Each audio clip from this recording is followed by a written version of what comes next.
test two, check one, test two, check one, check two.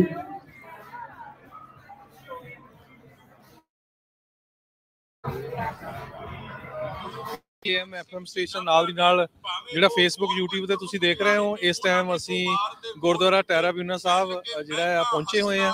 ਨਗਰ ਕੀਰਤਨ ਹੋਣਾ ਆ ਐਤਵਾਰ ਨੂੰ ਤੇ ਉਹਦੇ ਸੰਬੰਧ ਦੇ ਵਿੱਚ ਦੀਵਾਨ ਸਜੇ ਹੋਏ ਆ ਤੇ ਜਿਹੜੀ ਅਪਡੇਟਸ ਆ ਉਹ ਜ਼ਰੂਰ ਤੁਹਾਨੂੰ ਨਾਲ ਦੀ ਨਾਲ ਆਪਾਂ ਸਾਂਝੀ ਕਰਾਂਗੇ।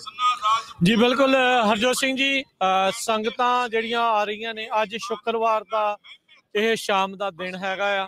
ਸੋ ਸ਼ੁੱਕਰ ਸ਼ਨੀਚਰ ਐਤਵਾਰ ਹੁਣ ਪੂਰੇ ਡਾਢੇ ਸਮਾਗਮ ਜਿਹੜੇ ਆ ਉਹ ਡਟਣੇ ਨੇ, ਉਹ ਹੋਣੇ ਨੇ। ਸੋ ਆਪ ਸਭ ਨੂੰ ਬੇਨਤੀ ਆ ਵੀ ਹੁਮ ਹੁਮਾ ਕੇ ਤੁਸੀਂ ਪਹੁੰਚੋ। ਪੰਜਾਬੀ ਰੇਡੀਓ USA ਦੀ ਟੀਮ ਦਾ ਬੂਥ ਸਟਾਲ ਜਿਹੜਾ ਆ ਉਹ ਵੀ ਲੱਗ ਚੁੱਕਾ ਹੋਇਆ ਆ, ਉਹ ਵੀ ਤੁਸੀਂ ਉੱਥੇ ਆ ਕੇ ਤੁਸੀਂ ਮਿਲ ਸਕਦੇ ਆ। ਟੀਮ ਜਿਹੜੀ ਉਹ ਰਾਈਟ ਨਾਓ ਮੌਜੂਦ ਹੈਗੀ ਆ। ਸੋ ਆਪਾਂ ਇਸ ਟਾਈਮ ਬਿਲਕੁਲ ਨਿਸ਼ਾਨ ਸਾਹਿਬ ਜੀ ਦੇ ਨਜ਼ਦੀਕ ਆਪਾਂ ਹੈਗੇ ਆ। ਸੋ ਉੱਥੇ ਆਪਾਂ ਹਰਜੋਤ ਸਿੰਘ ਜੀ ਥੋੜਾ ਜਿਹਾ ਇੱਥੇ ਥੋੜਾ ਚੇਂਜਸ ਹੈਗੇ ਆ ਪ੍ਰਬੰਧਕਾਂ ਦੇ ਨਾਲ। ਆਪਾਂ ਜਦੋਂ ਅੱਜ ਗੱਲ ਕਰ ਰਹੇ ਸੀ ਉਹ ਦੱਸਦੇ ਸੀਗੇ ਵੀ ਜਿਹੜੇ ਲੰਗਰ ਆ ਜਿਹੜੇ ਇਨਸਾਈਡ ਸੀਗੇ ਉਹਨਾਂ ਨੂੰ ਥੋੜਾ ਬਾਹਰ ਮੂਵ ਕੀਤਾ ਗਿਆ ਵੀ ਕੋਵਿਡ ਕਰਕੇ ਲੋਕਾਂ ਨੂੰ ਚਹਿਲ ਕਦਮੀ ਤੁਰਨ ਦਾ, ਇੱਕ ਦੂਜੇ ਤੋਂ ਦੂਰੀ ਬਣਾ ਕੇ ਰੱਖਣ ਦਾ ਜੋ ਵੀ ਉਹ ਮੌਕਾ ਰਵੇ। ਸੋ ਬਹੁਤ ਖੁੱਲੀ ਜਗ੍ਹਾ ਹੈਗੀ ਆ। ਸੋ ਅੱਗੇ ਕਈ ਵਾਰੀ ਰਸ਼ ਹੁੰਦਾ ਸੀਗਾ ਜਦੋਂ ਕਿਉਂਕਿ ਲੰਗਰ ਅੰਦਰ ਹੁੰਦੇ ਸੀ। ਸੋ ਉਹਦੇ ਨਾਲ ਹੁਣ ਬਹੁਤ ਵਧੀਆ ਆ। ਨਿਸ਼ਾਨ ਸਾਹਿਬ ਜਦੋਂ ਤੁਸੀਂ ਐਂਟਰ ਹੋਣਾ ਆ ਬਿਲਕੁਲ ਤੁਸੀਂ ਜਿਹੜਾ ਆ ਖੱਬੇ ਹੱਥ ਨਿਸ਼ਾਨ ਸਾਹਿਬ ਜਾ ਕੇ ਤੇ ਸਾਹਮਣੇ ਜਿਹੜਾ ਪੰਜਾਬੀ ਰੇਡੀਓ USA ਦਾ ਬੂਥ ਹੈਗਾ ਆ ਤੇ ਉੱਥੇ ਆ ਕੇ ਜ਼ਰੂਰ ਦਰਸ਼ਨ ਦਿਓ। ਨਗਰ ਕੀਰਤਨ 'ਚ ਵੱਧ ਚੜ ਕੇ ਆਓ। ਆਪਾਂ ਵੱਖ-ਵੱਖ ਸਮੇਂ ਤੇ ਅਪਡੇਟ ਦਿੰਦੇ ਰਹਾਂਗੇ ਵੀ ਕੀ ਜਿਹੜੀ ਆ ਪ੍ਰੋਗਰਾਮ ਚੱਲ ਰਿਹਾ ਹੈਗਾ। ਜੀ ਬਿਲਕੁਲ ਇਸ ਟਾਈਮ ਜੇ ਦੱਸਦੇ ਜਾਈਏ ਤਾਂ ਥੋੜਾ ਜਿਹਾ ਆਪਾਂ ਦੱਸਦੇ ਜਾਂਦੇ ਆ ਵੀ ਮਾਹੌਲ ਜਿਹੜਾ ਇਸ ਟਾਈਮ ਦਾ ਬਣ ਚੁੱਕਾ ਆ। ਥੋੜਾ ਜਿਹਾ ਬੱਦਲਬਾਰੀ ਦਾ ਜਿਹੜਾ ਮਾਹੌਲ ਆ ਸੋ ਉਹਦੇ ਨਾਲ ਕੋਈ ਐਸੀ ਗੱਲ ਨਹੀਂ, ਪਰ ਕਹਿੰਦੇ ਥੋੜਾ ਜਿਹਾ ਹਰਜੋਤ ਸਿੰਘ ਜੀ ਥੋੜੇ 1-2 ਘੰਟੇ ਮੀਂਹ ਪੈਣਾ ਆ। ਥੋੜੀ ਬਹੁਤੀ ਡ੍ਰਿਜ਼ਲਿੰਗ ਜਿਹਨੂੰ ਕਹਿੰਦੇ ਆ ਹੋਣੀ ਆ, ਪਰ ਉਸ ਤੋਂ ਬਾਅਦ ਦੇ ਵਿੱਚ ਸਾਰਾ ਕੁਝ ਮਾਹੌਲ ਠੀਕ ਆ। 2 ਦਿਨ ਕੋਈ ਹੋਰ ਮੀਂਹ ਨਹੀਂ, ਮੌਸਮ ਬਹੁਤ ਵਧੀਆ ਜਿਹੜਾ ਆ ਉਹ ਰਹੇਗਾ। ਸੋ ਜਦੋਂ ਤੁਸੀਂ ਐਂਟਰ ਕਰਦੇ ਆ ਤੇ ਤੁਸੀਂ ਆਓ ਸਾਹਮਣੇ ਗੁਰੂ ਘਰ ਦੇ ਬਿਲਕੁਲ ਬਾਹਰ ਸੇਵਾਦਾਰ ਜਿਹੜੇ ਉਹ ਲੱਗੇ ਨੇ। ਸੋ ਉਸ ਤੋਂ ਬਾਅਦ ਦੇ ਵਿੱਚ ਤੁਸੀਂ ਆ ਕੇ ਇਨਸਾਈਡ ਆਓ ਤੇ ਆ ਕੇ ਜਿਹੜੇ ਦਰਸ਼ਨ ਤੁਸੀਂ ਕਰੋ।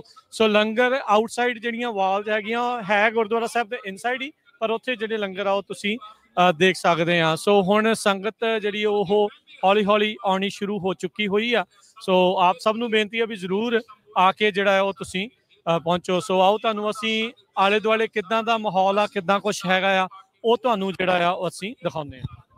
ਜੀ ਬਿਲਕੁਲ, ਜਦੋਂ ਤੁਸੀਂ ਗੁਰਦੁਆਰਾ ਸਾਹਿਬ ਐਂਟਰੀ ਕਰੋਗੇ ਬਿਲਕੁਲ ਸਾਹਮਣੇ ਜੋੜਾ ਘਰ ਬਣਾਇਆ ਹੋਇਆ ਤੇ ਉੱਥੇ ਸ਼ੂ ਲਾ ਕੇ ਤੁਸੀਂ ਅੰਦਰ ਜਾ ਸਕਦੇ ਹੋ ਤੇ ਲੰਗਰ ਬਿਲਕੁਲ ਹੋਰ ਬਾਹਰ ਜਿਹੜੀ ਆ ਗੁਰਦੁਆਰਾ ਸਾਹਿਬ ਦੀ ਹਦੂਦ ਆ ਉਹ ਤੋਂ ਬਾਹਰ ਜਿਹੜੇ ਆ ਲੰਗਰ ਲਗਾਏ ਗਏ ਹੈਗੇ ਆ ਜੀ।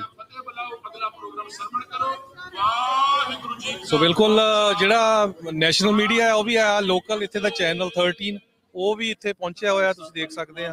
ਸੋ ਬਹੁਤ ਹੀ ਵਧੀਆ ਜਿਹੜਾ ਮਾਹੌਲ ਹੈਗਾ ਆ ਤੇ ਅੰਦਰ ਹਰਜਿੰਦਰ ਸਿੰਘ ਸ਼੍ਰੀਨਗਰ ਵਾਲੇ ਵੀ ਆਏ ਹੋ ਆ, ਉਹ ਵੀ ਜਿਹੜਾ ਆ ਪ੍ਰੋਗਰਾਮ ਆਪਣਾ ਕਰਨਗੇ। ਜ਼ਰੂਰ ਤੁਸੀਂ ਜਿੰਨੇ ਵੀ ਪਹੁੰਚ ਸਕਦੇ ਆ ਵੱਧ ਤੋਂ ਵੱਧ ਜਿਹੜੇ ਆ ਪਹੁੰਚੋ। ਸੋ ਬਿਲਕੁਲ ਹਰਜੋਤ ਸਿੰਘ ਜੀ, ਜਿੱਦਾਂ ਹੁਣ ਅੰਦਰ ਗੁਰਮਤਿ ਸਮਾਗਮ ਜਿਹੜੇ ਚੱਲ ਰਹੇ ਨੇ ਤੇ ਅੱਜ ਆਤਿਸ਼ਬਾਜ਼ੀ ਜਿਹੜੀ ਆ ਸ਼ਾਮ ਨੂੰ ਉਹ ਹੁਣ ਜਿਹੜੀ ਉਹ ਜਾ ਰਹੀ ਹੈਗੀ ਆ। ਸੋ ਆਪ ਸਭ ਨੂੰ ਇਹੀ ਆਪਾਂ ਬੇਨਤੀ ਕਰਦੇ ਹਾਂ ਵੀ ਜ਼ਰੂਰ ਤੁਸੀਂ ਆਓ ਤੇ ਆ ਕੇ ਜਿਹੜੇ ਆ ਉਹ ਦਰਸ਼ਨ ਤੁਸੀਂ ਕਰੋ ਤੇ ਸੰਗਤਾਂ ਦੇ ਨਾਲ ਮਿਲਣ ਦਾ ਸਾਨੂੰ ਵੀ ਜਿਹੜਾ ਉਹ ਮੌਕਾ ਮਿਲਦਾ ਆ। ਪਿਛਲੇ ਸਾਲ